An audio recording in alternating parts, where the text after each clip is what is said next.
ایک دفعہ کا واقعہ ہے کہ سرکار غوث اعظم رحمتullah علیہ اپنی خانقاہ میں بیٹھے ہوئے تھے، تبھی دوڑتا ہوا آپ کا ایک مرید آپ کے پاس آیا اور آنے کے بعد عرض کی کہ سرکار رحمتullah علیہ میں برباد ہو گیا ہوں، میں تباہ ہو گیا ہوں۔ سرکار غوث اعظم رحمتullah علیہ نے فرمایا کہ بتاؤ بات کیا ہے، تمہارے اوپر کون سی مصیبتوں کا پہاڑ ٹوٹ پڑا ہے؟ تو اس مرید نے عرض کیا کہ سرکار میری عزت کا جنازہ نکل گیا ہے، میری آبرو برباد ہو گئی ہے، میں لٹ گیا ہوں۔ سرکار میری اکلوتی بیٹی ہے، بڑی خوبصورت ہے، میں نے اپنی بیٹی کو گھر میں ہی رکھ کر تعلیم دی ہے، میں نے ابھی تک اسے گھر سے باہر کسی کام کے لیے نہیں بھیجا ہے، میں نے اپنی بیٹی کا نام فاطمہ رکھا ہے۔ سرکار میری بیٹی میری اجازت کے بغیر کبھی گھر سے باہر بھی نہیں جاتی، لیکن آج جب میری بیٹی چھت پر گئی تو وہ چھت سے واپس نہیں آئی۔ میری چھت پر دیواریں بھی اتنی اونچی ہیں کہ وہ دیوار پھیلان کر بھی نہیں جا سکتی، لیکن پھر بھی میں نے اپنے دل کو تسلی دیتے ہوئے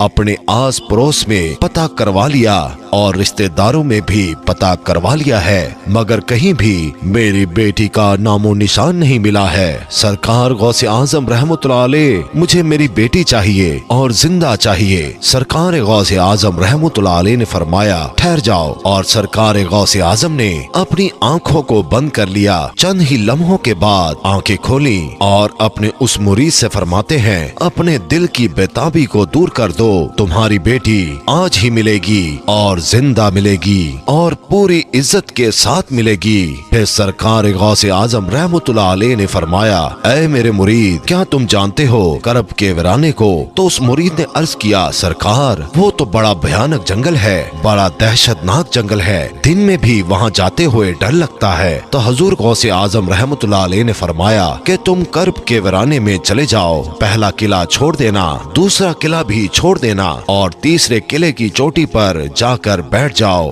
وہاں جا کر میرا نام لینا اور پڑھ کر اپنی انگلی پر دم کر لینا اور اپنے چاروں طرف ایک لکیر کھینچ لینا، پھر وہاں سے جناتوں کی فوجیں گزرنا شروع ہوں گی، وہ جنات دھاڑتے ہوئے بھیانک آواز نکالتے ہوئے تمہارے اوپر حملہ کرنے کی کوشش کریں گے، لیکن کوئی بھی جن میرے نام کی کھینچی ہوئی لکیر کو پار نہیں کرے گا۔ جب وہ تمام جنات کی فوج چلی جائے گی تو آخر میں شہنشاہ جنات کی سواری آئے گی، اور وہ شہنشاہ جنات اتنا طاقتور ہے کہ وہ بڑے بڑے پہاڑوں اور درختوں کو اکھاڑ سکتا ہے، وہ سب کام تو کر سکتا ہے لیکن میرے نام کی کھینچی ہوئی لکیر کو وہ بھی پار نہیں کر سکتا۔ پھر وہ شہنشاہ جنات آپ سے پوچھے گا، پھر آپ اس کو اپنی پوری داستان بتا دینا کہ میں حضور غوث اعظم رحمتullah علیہ کا مرید ہوں، انہی کا بھیجا ہوا ہوں، مجھے میری بیٹی آج ہی چاہیے اور زندہ چاہیے اور پوری عزت کے ساتھ چاہیے۔ اگر میری بیٹی کو کچھ ہوا تو میرے پیر کے قہر سے پوری قوم جنات کو کوئی نہیں بچا سکے گا۔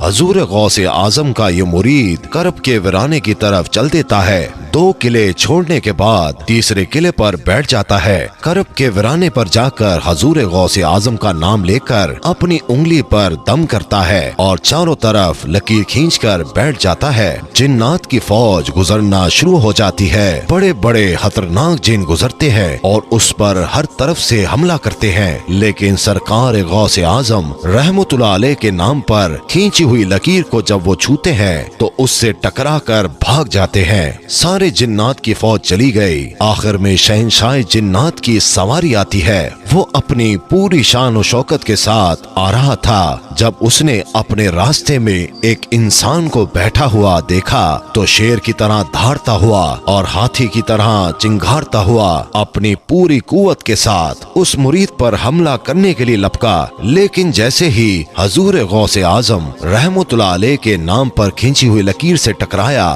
وہیں پر گھٹنے ٹیک کر بیٹھ گیا اور اس سے پوچھتا ہے کہ تم کون ہو اور کہاں سے آئے ہو، بات کیا ہے؟ حضور غوث اعظم رحمتullah علیہ کے مرید نے اپنا پورا مقدمہ پیش کیا کہ اے جنات کے بادشاہ، میں حضور غوث اعظم کا مرید ہوں، میری لڑکی چھت پر گئی تھی اور وہاں سے میری بیٹی غائب ہو گئی، کوئی جن اس کو اٹھا کر لے گیا ہے، مجھے میری لڑکی آج ہی چاہیے اور زندہ چاہیے اور عزت کے ساتھ چاہیے۔